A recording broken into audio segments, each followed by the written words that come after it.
Hoje eu intitulei meu sermão, o sermão de hoje, que agora eu vou começar. Na verdade, eu dei 2 títulos para o sermão, só que eu tive um conflito muito grande. Um conflito de abordagem. E o meu conflito de abordagem começou na escolha do meu sermão. Então eu desenvolvo a tese, baseada num texto bíblico, e então eu vou compor os outros elementos para fazer as mentes de vocês entenderem o texto. Eu sempre parto disso. O texto bíblico e a minha tese. Depois da minha tese, eu vou compor argumentos através de várias vertentes para fazer a sua mente se conectar comigo de alguma forma. Então, o primeiro título que eu dei a esse sermão foi o seguinte: Eclesiastes e a famosa bad. Aí eu pensei, nossa, muito adolescente esse título. Primeiro que muita gente não vai entender o que é bad. Sabe, a gente fala assim hoje em dia, quando você está meio deprê, sabe o que é deprê? Meio down? Meio para baixo?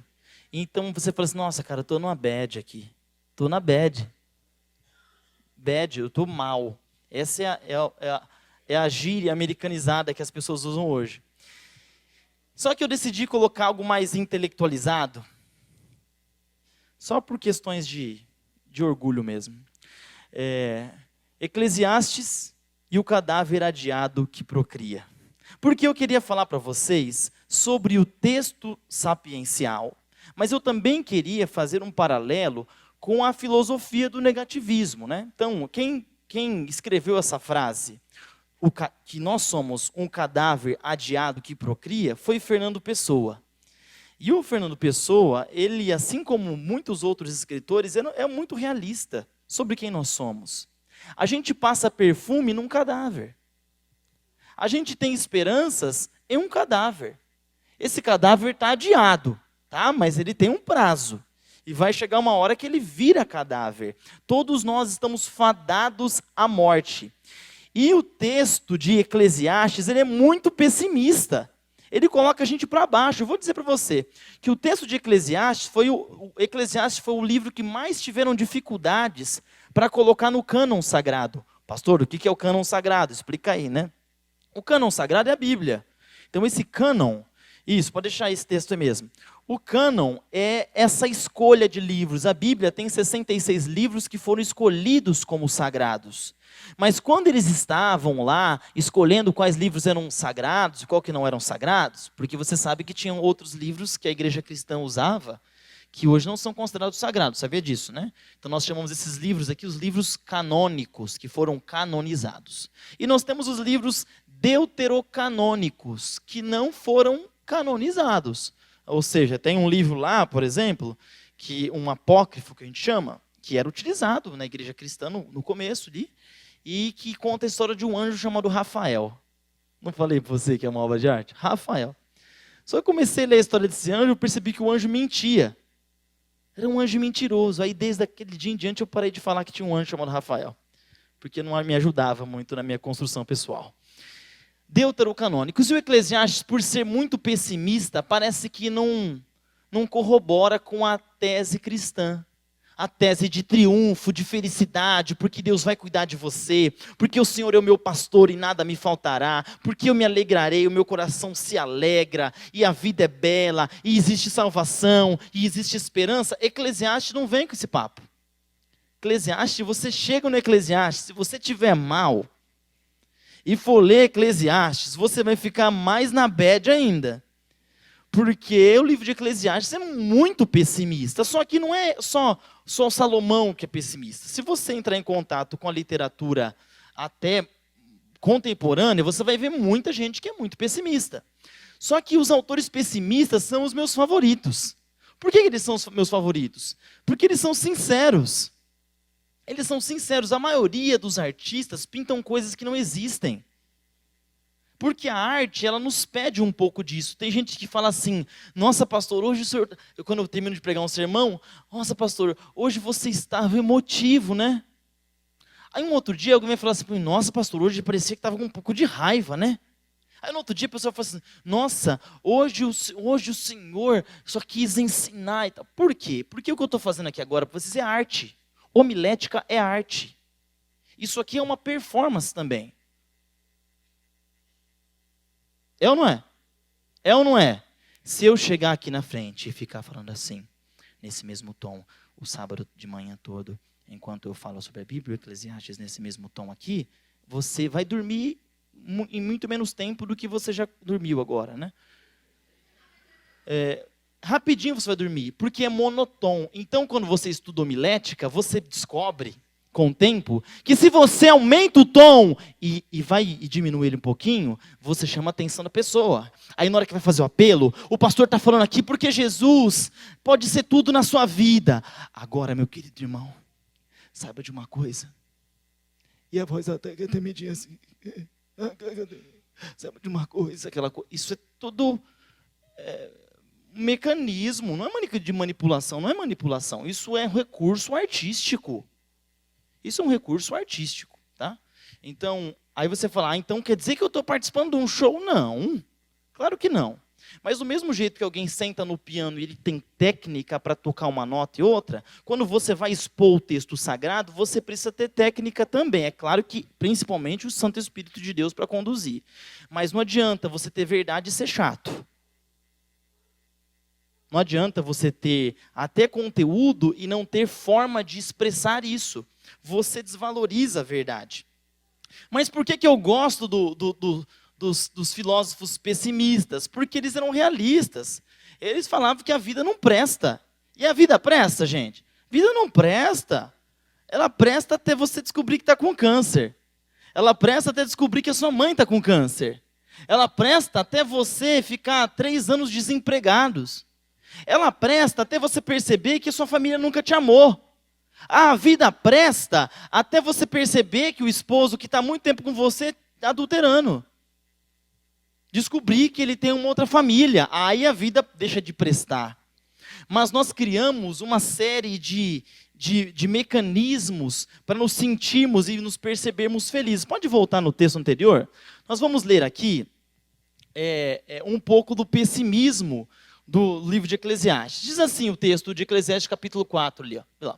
Vi ainda todas as opressões que se fazem debaixo do sol. Vi as lágrimas dos que foram oprimidos, sem que ninguém os consolasse. Vi a violência na mão dos opressores, sem que ninguém consolasse os oprimidos. Pelo que tenho por mais felizes os que já morreram, mais do que os que ainda vivem.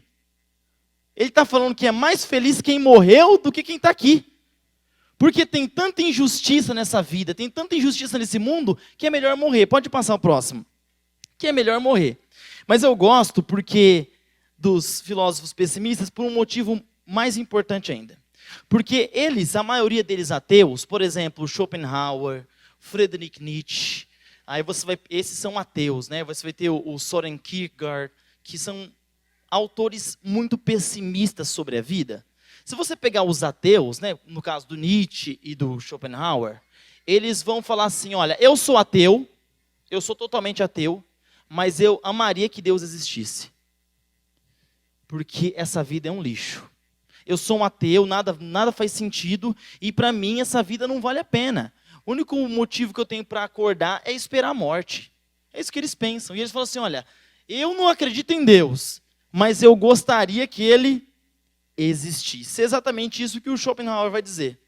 Ele vai, no próximo slide, eu descrevi algumas dos meus pensamentos sobre os escritos dele. Se tiver alguém aqui que é especialista em filosofia, não se incomode comigo. Eu não estou fazendo uma tese doutoral, só estou passando de forma breve para fazer um contraste com Salomão.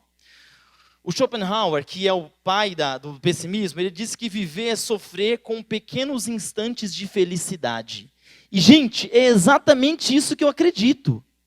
Eu não acredito nessa felicidade romântica, que toda hora eu tenho que estar sorrindo, e toda hora eu tenho que olhar para o passarinho e falar, nossa, que alegria. Não, a vida não é assim, a vida dói. Você tem conta para pagar, o cara te corta, você já quer brigar com ele na rua, e você chega em casa, a mulher fala num tom de frente com você, já acaba teu dia já. E aí, é isso que é a vida. É administração de conflitos constantes. Aí, de vez em quando, acontece aquela felicidade. E eu chamo isso de lapsos. São lapsos de felicidade. Felicidade não é algo que você busca, gente. Felicidade não é algo que você consegue. Felicidade é algo que acontece no meio do caminho.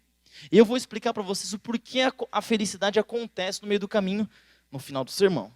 Mas é isso que o Schopenhauer diz. Fala, olha, a vida é isso aí, a vida é absurda. A existência é um completo sem sentido. E a única salvação do homem é esperar o descanso no nada.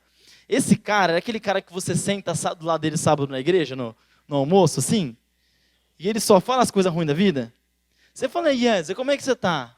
Ah, rapaz, sei não, estou com a unha encravada aqui, estou achando que vai dar um cancro aqui e tal, e a pessoa vai aumentando, né?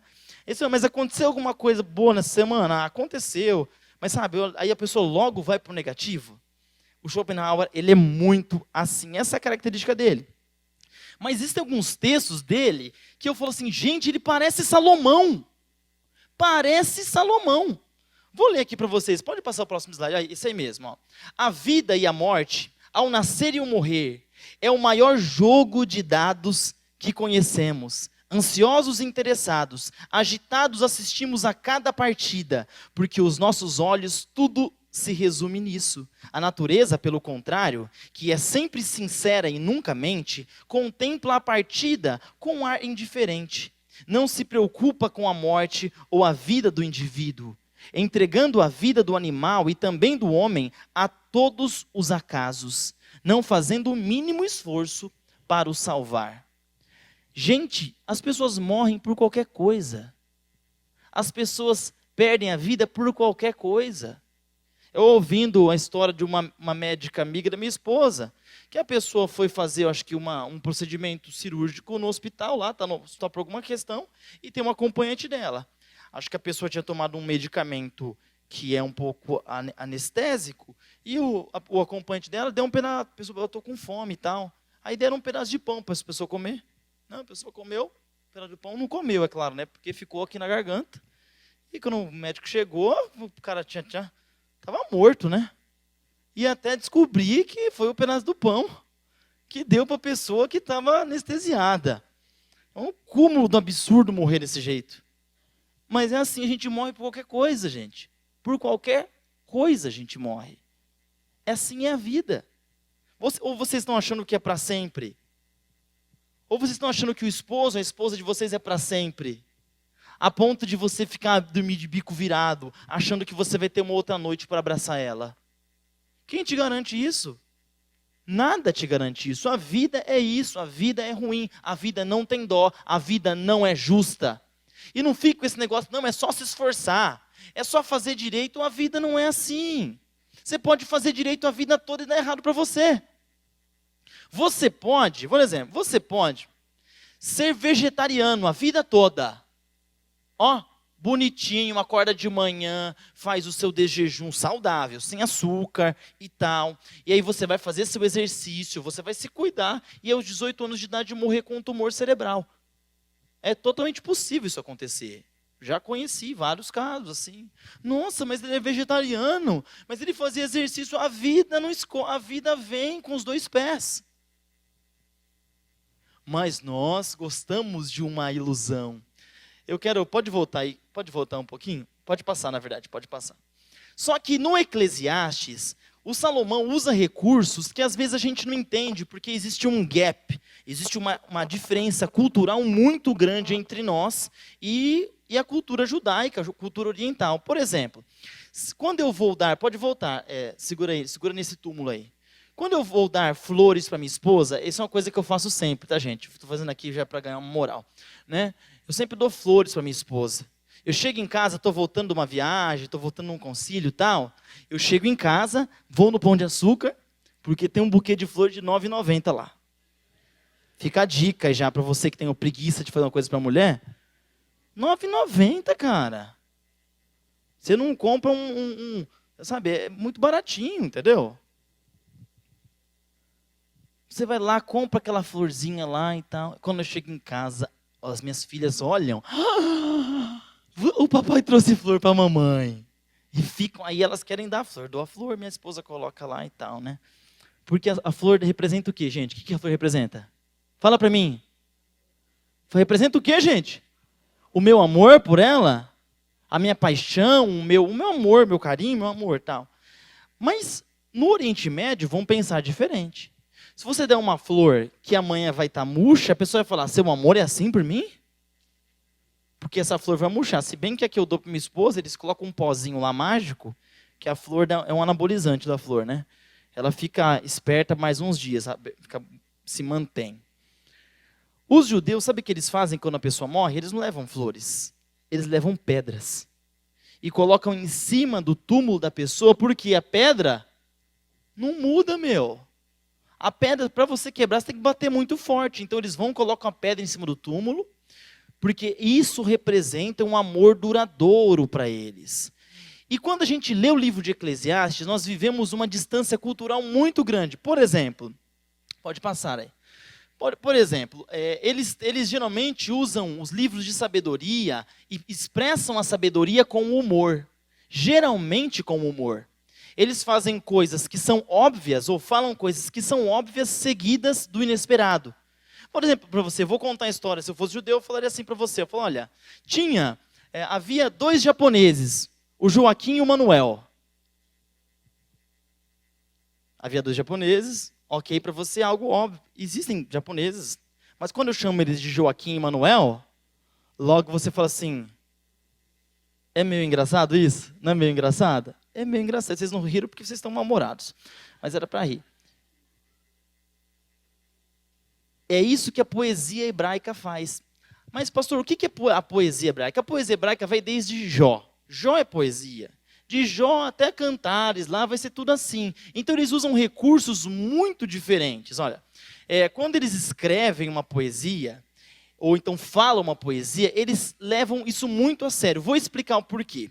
No período bíblico, as pessoas não sabiam ler nem escrever. Nem ler, nem escrever. Se você veio aqui na igreja do Riacho, olhou para esses vitrais, eles são uma remanescência da arte católica de fazer mosaicos e ali construir imagens. Já visitaram uma igreja católica antiga, que eles fazem isso, colocam as imagens e tal? Essas imagens, principalmente no período medieval, tinham a intenção de evangelizar. Porque as pessoas não liam, e quando eles colocavam as imagens na igreja, era para o analfabeto conhecer um pouco da teologia. Era para isso que eles faziam. E acontece que o povo judeu também fazia isso, só que eles faziam isso através da poesia. Então, como as pessoas não sabiam ler nem escrever, como que eles faziam as pessoas memorizar? Fazendo poesias. Então, se eu sou um judeu no período bíblico e eu vou ensinar uma coisa para vocês, eu começo falando e eu faço uma narrativa, ou vou em prosa. Aí chega um momento que eu quero que você não esqueça, eu falo uma poesia, para sua mente não esquecer daquilo. Agora, se é muito, muito, muito importante, eu coloco uma melodia nela. E aí, então você nunca mais se esquece. Lembrando que os livros da Bíblia foram transmitidos de forma oral. Quem escreveu Gênesis não foi Adão. Você sabia disso, né? Não foi Adão que escreveu Gênesis. Quem escreveu Gênesis foi Moisés. Muito, muito, muito tempo. Milhares de anos depois, Moisés escreveu Gênesis. E como que ele escreve o Gênesis? Ele escreve o Gênesis através da tradição oral. Eles ensinavam pela oralidade. E assim foi escrito. Aí tem gente que fala assim, tá vendo, pastor? É por isso que eu não acredito na Bíblia. Porque ela foi escrita, olha quanto tempo depois. É muito tempo depois de Abraão que a Bíblia foi escrita. E a gente tem documentos falando sobre a criação e sobre o dilúvio, documentos sumerianos, igual a árvore de Adapá, ou então a epopeia de Gilgamesh, que são escritos cuneiformes muito mais antigos do que a Bíblia, e já falava do dilúvio. É claro que falava, porque as pessoas sabiam de Deus através da oralidade, é através da poesia que se ensinava. Então, quando a gente se encontra com a poesia bíblica, você tem que entender que ela é diferente da nossa. A nossa poesia geralmente tem a ver com as nossas emoções. Porque eu senti, porque ele foi, e ela é assim, ela é assado, a minha vida, a saudade, a minha amada, geralmente tem a ver com as minhas emoções. A poesia hebraica não tem a ver com as emoções. A poesia hebraica tem o foco de sabedoria. Ela tem a intenção só de ensinar tanto, que ela não usa rima, e ela também não usa métrica, ela usa outros recursos. Está pesado o sermão, né? Mas é importante. Ela usa outros recursos, por exemplo, a elipse. O que é elipse? Pode passar. A elipse é o seguinte, olha esse texto aqui de Salmo 115, olha lá. Prata e ouro são os ídolos deles, obra das mãos de homens. Tem boca e não falam, tem olhos e não veem, tem ouvidos e não ouvem, tem nariz e não cheiram, suas mãos não apalpam, seus pés não andam, som nenhum lhes sai da garganta. Pastor, o que é essa elipse? Essa elipse é basicamente o seguinte, eu falo assim para você, olha, mão e pé. Eu falo frente e trás, em cima, embaixo, vaca e boi. Aí eu falo assim, galinha e paro. Aí eu fico esperando você completar. O livro de Salmos, Provérbios, Eclesiastes é cheio disso. Cheio desse recurso pedagógico, de ensinar a pessoa a completar alguma coisa. Como se você fosse tocar uma música e tocar assim, tan, tararam, tan. Isso, só que de forma escrita. Próximo recurso que eles usam é o paralelismo. E aqui eu quero que vocês leiam comigo, para vocês, quando lerem Eclesiastes, vocês tentarem separar isso com o olho. Você não precisa ser muito inteligente para isso, não. Se você souber ler, já consegue fazer isso, tá? Então vamos ler aqui, ó, o Salmo 51. Abre sua Bíblia se você não teve, porque talvez nunca nenhum pastor ensinou isso para vocês. E abre Eclesiastes aí que você vai ler comigo. O Eclesiastes não, por favor. Salmo 51. O Salmo 51. E nós vamos ler aqui o paralelismo que a gente encontra no texto bíblico. O texto diz assim, olha, vamos fazer o seguinte, vocês conseguem enxergar aqui ou está muito pequena a letra? Está muito pequena, né? Tá certo, vocês estão tudo cego já, né? Tem que fazer um milagre aqui coletivo, vamos lá. A primeira parte do verso 1 diz assim, compadece-te de mim, ó Deus, segundo a tua benignidade. E aí, então, em seguida, diz o seguinte, e segundo a multidão das tuas misericórdias, apaga as minhas transgressões. É exatamente a mesma coisa que ele está falando, só que com outras palavras. É como se eu falasse assim, essa menina é bonita e esperta. Essa garota é linda e inteligente. É basicamente o mesmo recurso que se usa para repetir e repetir. Lembra que eu ensinei isso para vocês no livro de Juízes? Que havia paralelismo na história do Eude? Só que era um paralelismo temático. Vamos lá. Ó, lava-me completamente da minha iniquidade. E aí em seguida ele repete, purifica-me do meu pecado. É uma repetição. Paralelismo. O terceiro ponto, pois eu conheço as minhas transgressões. Aí em seguida é uma vírgula e fala, e fiz o que é mal perante os teus olhos. Pequei contra ti somente. No teu falar, pequei contra ti somente, e fiz o que é mal perante os teus olhos, de maneira que serás tido por justo, e então o penúltimo ponto aqui, e no teu falar, e puro no teu julgar. Você vai ser justo aqui, e aqui está falando, você vai ser puro no teu julgar. É um paralelismo temático, aqui está falando de X, aqui eu falo de X. E assim eles usavam esses recursos para ensinar as pessoas. Pode passar. Pode passar nosso slide aí. Eclesiastes fala da vaidade. Lembra que ele fala assim, que é vaidade, tudo é vaidade. Ele tenta um monte de coisa e fala assim, tudo é vaidade, tudo é vaidade. A palavra vaidade em hebraico quer dizer aquela respirada, aquela fungada profunda e que você está perdendo o ar e está cansado. Essa é a palavra Havel em hebraico. Ela significa quase hiperventilação.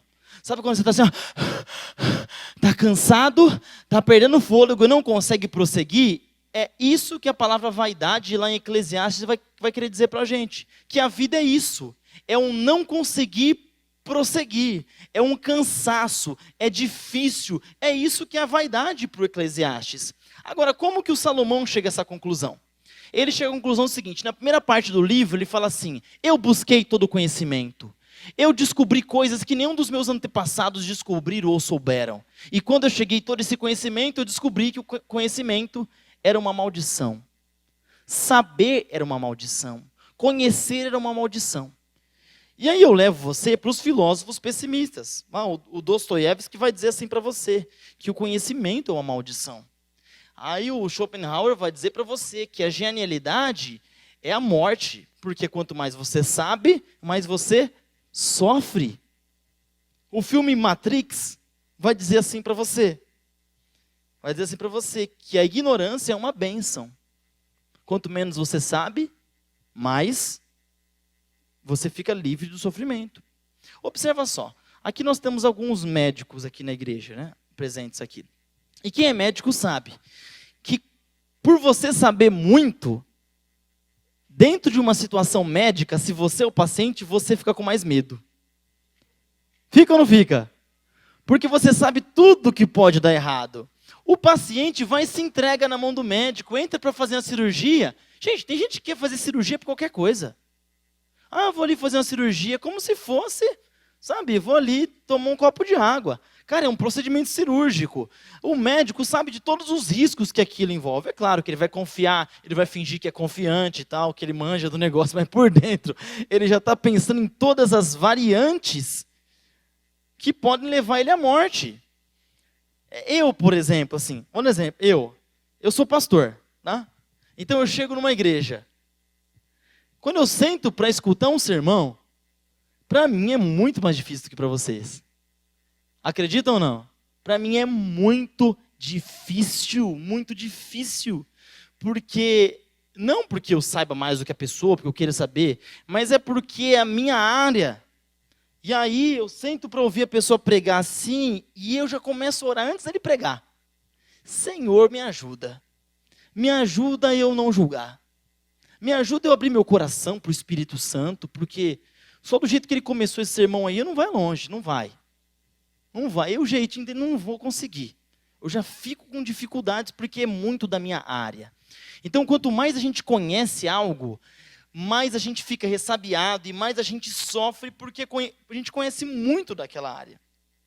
Mas uma coisa interessante que separa o Salomão de todos os outros, pode passar para a próxima imagem? O que separa Salomão de Schopenhauer, do Friedrich Nietzsche, o que separa ele do Kierkegaard, o que separa o Salomão de todos os filósofos pessimistas, inclusive do Fernando Pessoa, que acha que nós somos um cadáver adiado? O que separa ele é reconhecer que dentro de nós foi plantado algo que é divino. Olha o que esse texto de Eclesiastes diz. Tudo fez Deus formoso no seu devido tempo. Também pôs a eternidade no coração do homem, sem que este possa descobrir as obras que Deus fez, desde o princípio até o fim. O Salomão, ele se cansa e fala que é vaidade ter conhecimento. Depois que ele tem conhecimento, ele vai procurar a mulherada. Vai ficar com um monte de mulher. Sabe que Salomão teve muita mulher, né? Tem algum garanhão aqui na igreja? Um bicho solto, pegador e tal? Tem algum aí? Então, você não é ninguém perto do Salomão, tá? Você não é ninguém perto. Salomão tinha 1000 mulheres, tá? Mas ele tinha tanta mulher, que no final da vida ele ficou afeminado. Então fica a dica, tá? Ficou afeminado. E eu acredito muito nisso, viu? Vocês que são psicólogos, me corrijam, não publicamente, vocês vão passar vergonha, médicos e tal. Mas quando a pessoa se expõe muito a um tipo de prazer, ela tende a buscar cada vez mais. Isso faz sentido? Faz sentido ou não? Então, por exemplo, hoje eu não comi açúcar. Aí alguém vem e me traz deixa eu ver um chocolate que eu gosto aqui. Brigadeiro. Um brigadeiro. Eu vou ali como um brigadeiro. Esse açúcar não vai me dar uma sensação de prazer? Vai ou não vai? Vai. Uns olhos até brilharam ali. Não tem brigadeiro. É só a minha cabeça. Aí, beleza. Passa um tempo. Essa energia que eu ganhei, ela vai cair? Ela cai. Quando eu vou comer de novo, você acha que eu quero comer 1 ou 2 brigadeiros? 1 ou 2, gente? 2 brigadeiros. E assim vai. Chega um ponto que para eu ter a alegria de 1 brigadeiro, eu tenho que comer 10 brigadeiros. Que 1 bis já não resolve minha vida mais. Você não lembra quando você era criança, que lá na sua casa, alguém escondia a caixa de bombom lá no sapateiro ou em cima do armário? Lembra? E para dividir com seus irmãos é uma correria, alguém pega o bombom maior e você comia um bombom, parecia que era um bombom, aquilo era muito especial. Hoje, você abre uma caixa de bombom na frente das nossas crianças, elas comem porque não são bobas, né? Mas não tem o mesmo sabor. Porque elas têm muito mais acesso a esse tipo de prazer. E a cada dia mais, quanto mais a gente expõe aquela pessoa àquele tipo de prazer, mais insensível ao efeito do prazer ela é. Sexualmente também é assim. Por isso que a igreja fala assim, casa virgem. Não se deita antes do casamento com ninguém. É porque a gente não quer deixar você feliz? Não, quero que você seja feliz. Sexo é bom demais, Deus que criou. Esse negócio de que sexo é ruim, isso é coisa de católico, nada contra os católicos, né? Mas o sexo como um pecado em si, ele não é pecado, né? Deus abençoe os padres aí e tal. Porque não é fácil, né? Tem que orar pelos irmãos.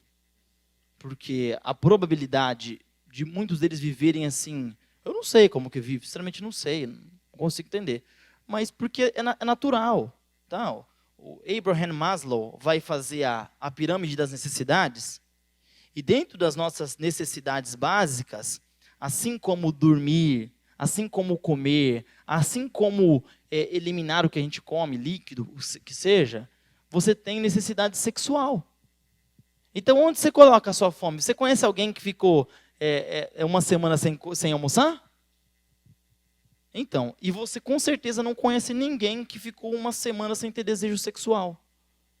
Porque, a não ser que tenha um problema médico, um problema, né, sério de saúde, que a pessoa não tenha desejo sexual. Mas até aqui, ó, na igreja do Riacho, quando eu falo, rola um silêncio. Ninguém nem olha para o lado, meu. Porque nós somos culturalmente católicos. Acreditamos que sexo é pecado. Alguns acham que é pecado até falar isso do púlpito. Pecado é não falar. Pecado é não falar disso. Não quer que o pastor fale e depois o seu filho vai aprender na internet. E te garanto que lá não vai ser legal, não. Não vai ser legal. A sexualidade tem que ser controlada do mesmo jeito que a fome. Por isso que Paulo falou assim, não deixa o seu ventre ser o seu Deus. Porque isso é um exercício de controle que você tem sobre você. E quando você tiver desejo sexual, você vai ter que controlar isso também. Porque você vai ter desejos. Aí acontece, é um indivíduo, Salomão, né, que experimentou tudo e tal, diz que no final da vida ele chegou a ficar afeminado. E eu acredito até que a homossexualidade, tá, isso aqui não é científico, eu acredito, compreenderam isso? Eu acredito, Rafael, que a homossexualidade, em muitos casos, é o efeito de alta exposição à sexualidade. A pessoa, ela vai tão fundo na sexualidade que chega uma hora que não tem mais limite. E quer ter relações sexuais até com um animal. Na Europa hoje existem lutas judiciais para a liberação da zoofilia. Lutas judiciais, é muito comum eu estar em encontros cristãos de jovens, e na hora que vão fazer, faz pergunta para o pastor Rafael. Nossa, quando tem adolescente assim, eu falo, meu Deus do céu, eu tenho 33 anos de idade, só que o pessoal vem com as perguntas que assim, eu nem sei, porque isso é novo para mim, tem coisa que é novo para mim, mas eles vivem em um mundo de tamanha exposição, que de pular daqui para cá é fácil, porque já está muito exposto, já vejo pornografia desde pequeno, já pratico sexo com várias pessoas. Então, qual que é o próximo passo do prazer? Então, toma cuidado. Olha, é para todo mundo ouvir, desde os pequenos, todo mundo tem que ouvir, que está nada errado o que eu estou falando. Se preserve, Arthur. Entendeu? Uma menina colocou a mão em você num lugar que não é legal, colocou a mão na coxa, tira a mão da minha coxa. A minha coxa é de quem casar comigo. Deixa a minha coxa em paz. Sabe por quê? Porque você é violado. Você não pode ser violado. E às vezes a gente fica tentado a passar o sinal vermelho. Fica ou não fica, gente? Ah, não, só tem santo aqui. Ai. Fica tentado. Quando eu namorava a minha esposa, a Glória sempre é uma pessoa muito respeitosa, assim, né, e tal. A Glória, ela não gosta nem que eu beije ela em público. Não gosta, ela acha um bafo esse negócio de beijar em público, ela acha isso deselegante, ela acha assim. Só que, né, eu namorava ela e tal, e então a gente saía né, viver a vida em São Paulo, viver a vida louca, né? Sábado à noite, todo mundo espera alguma coisa e tal. Então, a gente saiu para comer uma coisa e tal. E, né, e um beijinho aqui, um beijinho ali. Beijar é tão bom, né? Muito bom beijar, dá uma beijadinha e tal. E aí, eu estava dirigindo o carro. Alguma coisa veio dentro de mim. Não era nem um espírito ruim, tá, gente? Só uma coisa de homem mesmo, assim, né? Mas, tipo, no carinho, no, gente, olha, na paz. Sabe aquela ação pura? Eu fiz assim, pus a mão no joelho dela. Esse é o momento da decisão. Ó. Pus a mão no joelho, mas, gente, tipo assim, igual põe a mão no joelho da minha mãe. Agora pra mim vocês se soltam, né? Quando é pra vocês, vocês ficam com essa cara de puritano. Tudo bem. Tá na chuva pra se molhar, né? E aí ela pegou a minha mão assim, ó. E colocou em cima da marcha, né? Naquele momento eu não olhei pro lado porque estava muito constrangedor. Aí logo eu puxei o papo, comecei a traduzir a música em inglês. Viajei ali. Salomão sabia que Deus colocou algo dentro de nós que nada nesse mundo pode saciar. Sabe por que você está procurando outra mulher? Você que está aqui hoje, né? Sabe por que você está atrás de outra mulher quando está na rua e tal? Porque você não descobriu ainda que esse desejo seu só pode ser preenchido por Deus. E você vai achar, viu? Procura que você acha. E quando você achar, isso vai te trazer mais infelicidade. Aí você vai procurar outra coisa. E quando não for isso, vai ser a bebida. Quando não for isso, vai ser o dinheiro, vai ser a fama. E no final das contas, você vai perceber que nada disso te preenche profundamente. E você vai chegar à conclusão que Salomão já chegou para a gente. De que Deus colocou a eternidade no nosso coração. E esse buraco, essa lacuna, só pode ser preenchido por Deus. E por ninguém mais. Essa semana, eu passei a semana triste, eu confesso para vocês. Porque no final de semana passado, pode passar a imagem? Mais uma. Morreu essa pessoa, o Kobe Bryant. Kobe Bryant era um jogador de basquete norte-americano. Ele jogou a carreira inteira por uma equipe de Los Angeles, chamada Los Angeles Lakers. O Kobe Bryant, ele foi levado para a Liga Americana de Basquete quando tinha 18 anos de idade. Ele saiu direto da high school, não fez nem o college e foi direto jogar basquete. Ele não era nem tão bom, mas ele tinha uma vontade de fazer as coisas bem feitas. Ele era alguém tão aguerrido que ele se tornou talvez um dos maiores jogadores de basquete da história. Eu tive a oportunidade de assistir ele jogar lá em Los Angeles, no Staples Center, contra o meu time. Ele ganhou do meu time. Não foi uma boa experiência para mim. Mas eu observava a vontade que esse cara jogava, sempre admirei ele muito. Sabe o que aconteceu? Ele se aposentou. Se aposentou faz uns 3 anos já. Se aposentou e eu lembro que eu falei, gente, por que o cara que está ganhando 50 milhões por ano se aposenta? Como alguém que está fazendo 50 milhões num ano, fala, não, vou parar de ganhar esse dinheiro aí. Como que alguém pode fazer isso, né? E eu fiquei impressionado, e as pessoas perguntando para mim, mas o que você vai fazer? Quando a pessoa se aposenta, ela fica depressiva, não sabe mais o que faz, perde o significado da vida e tal. E eu lembro que ele estava com a filhinha dele no colo, assim. Ele falou, não, agora eu tenho tempo para cuidar dos meus filhos, para cuidar da minha família e tal. Aí ele se aposentou. Passados uns dias, ele não vinha assistir o Los Angeles jogar. E aí foram perguntar para ele, mas por que você não vem aqui? Ele falou, então, mas eu venho o dia que minha filha quiser vir. Porque eu quero ficar com ela, né? Então, assim, o basquete não é mais prioridade para mim, minha família é prioridade para mim. E eu lembro da relação da filha dele com ele. Ela vinha e beijava na boca dele, assim, ó. Nos Estados Unidos, isso é uma coisa meio que inapropriada. No Brasil é mais comum, mas não é mais inapropriado. Mas tinha um carinho, aquela coisa, era um grude nele e tal. E eu lembro que eu estava indo para o concílio pastoral essa semana aí, e então eu recebi a notícia, uma amiga minha lá de Los Angeles, na hora, ela sabe que eu gosto de basquete, né? Falou, Rafa, o Kobe morreu.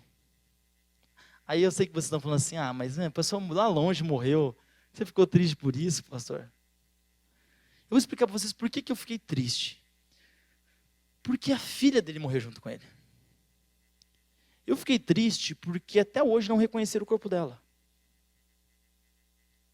O impacto foi tão grande que dos 9 corpos, só 4 foram reconhecidos.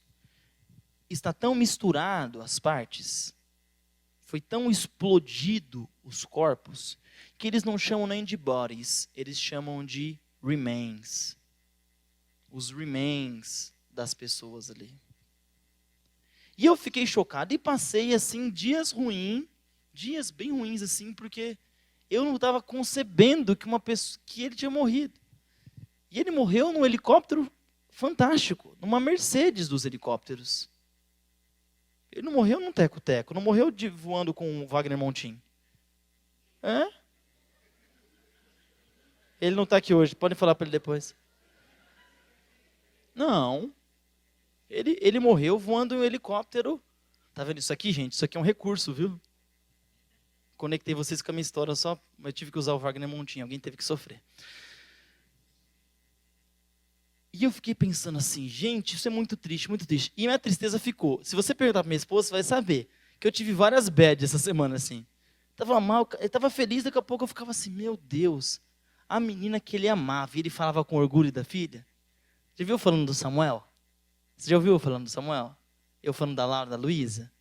Você vai ver o orgulho no meu rosto, você vai ver no meu tom de voz, o meu amor, o meu apreço por eles. E a menina morreu junto com ele.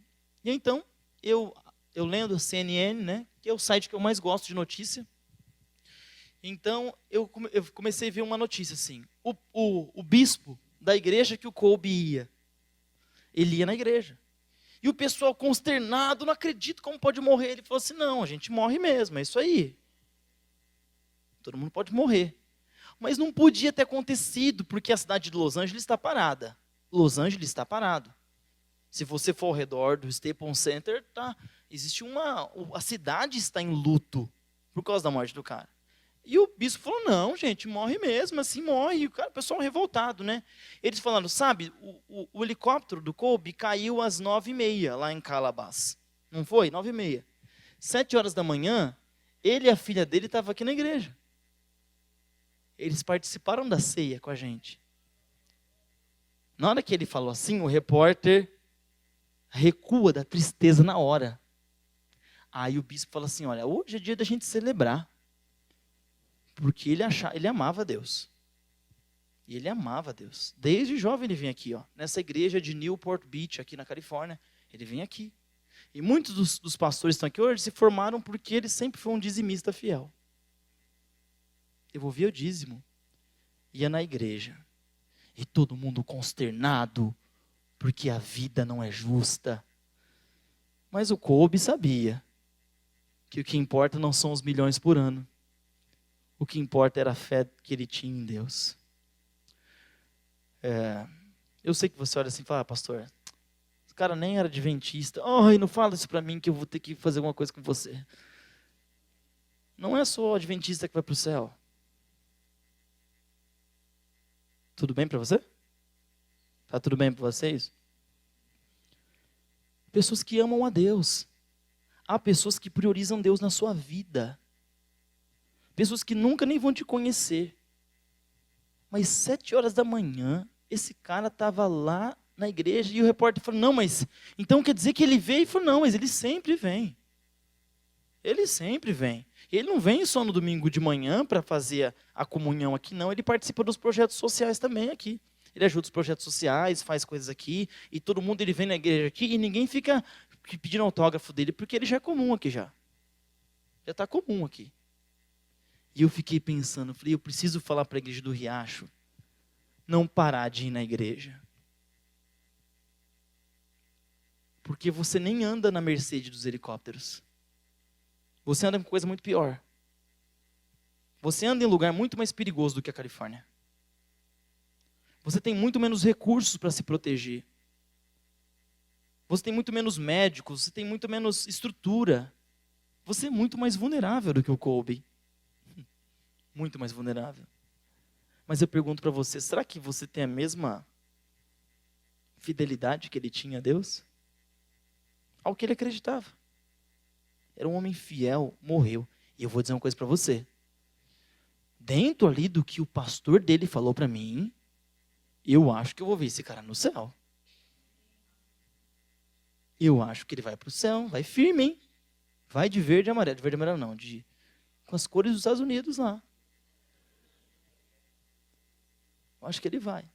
E você acha que você vai? Você tem sido fiel a Deus nos cultos aqui na igreja? Ou você tem tido preguiça de levantar para vir no culto? Você tem sido fiel a Deus na comunhão com os irmãos? Ou você vê na igreja como uma estrela, esperando receber apreciação e validação dos outros? Você colabora na igreja com seus dízimos e ofertas, demonstrando que você tem fidelidade a Deus, à obra, à igreja? Você faz com que isso seja importante para a sua vida, trazendo o seu filho junto com você? Ou você só gosta de se fiar no seu certificado de batismo? Adventista do sétimo dia. No que você tem confiado? Não confie na vida. A vida não é justa. Nem aos olhos de Salomão, nem aos olhos de Schopenhauer. Muito menos aos olhos do Kolbe. Faleceu, coitado. Não está mais aqui. Pode passar o último slide, a gente vai terminar o sermão. Ele não está mais aqui. Mas Salomão, sabendo de tudo isso que o Kolbe sabia, que o Schopenhauer sabia, mas Salomão sabia um pouco mais. Então ele fala assim, olha, eu não consegui através do conhecimento, não consegui através dos prazeres, então eu chego à conclusão de que eu tenho que parar com tudo isso. E então ele termina o livro de Eclesiastes dizendo o seguinte, lá no finalzinho. Lá que você vai entender o porquê que Eclesiastes está na Bíblia. Ele diz assim, olha. De tudo que se tem ouvido, a suma é: teme a Deus e guarda os seus mandamentos, porque isto é o dever de todo homem. Porque Deus há de trazer o juízo a todas as obras, até as que estão escondidas, quer sejam boas, quer sejam más. O jeito que você vive testifica de quem você acredita. Que Deus te abençoe. Que você seja fiel ao culto, seja fiel à igreja, seja fiel a Deus e seja fiel à sua família. Que Deus nos garanta uma vida que faça sentido. Que deixemos de ser simplesmente cadáveres adiados e que procriam. Que deixemos de viver uma existência sem sentido. E que o nosso coração, esse buraco chamado eternidade dentro de nós, seja preenchido por aquele que é todo-poderoso, nosso Senhor Jesus Cristo. Esse é o meu desejo para você e com certeza o desejo do nosso Pai que está nos céus para todos nós. Grandioso Pai, nós oramos por todos aqueles que hoje sofrem com a existência. Pessoas que aqui nesse lugar estão sofrendo com depressão, que olham para essa igreja e enxergam em duas cores, preto e branco.